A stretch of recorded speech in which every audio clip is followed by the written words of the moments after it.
Kasama sa movie ng Kim Pao, ang Love Will Make You Disappear, sina JM at Fiang.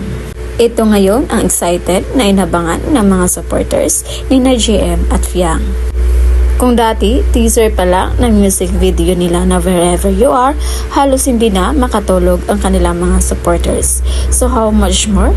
Nasa mismong movie pa ng sikat na love team na Kim Pao, nakasama ang JM Fiang.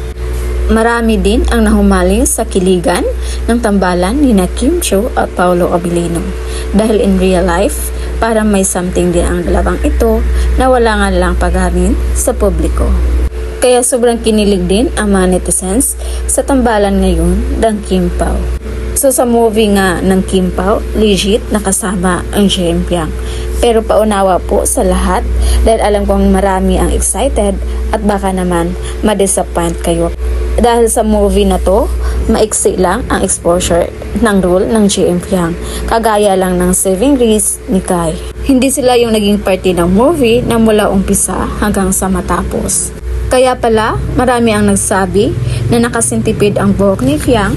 Sa latest update nito ay dahil ayon pa sa kanila, ang role nila ni Fiang at ni JM dito ay ang high school life ng Kim Pao. Ganun pa man, excited pa rin ang kanilang mga fans dahil given naman daw na ganun lang muna yung mga role ni na Fiang at JM ngayon habang hinahasa pa sila. Dahil sooner or later, magkakaroon daw ito ng malaking projects. So yun lang muna yung pa-update natin guys. And again, this is Vinyl's TV. Thank you for watching.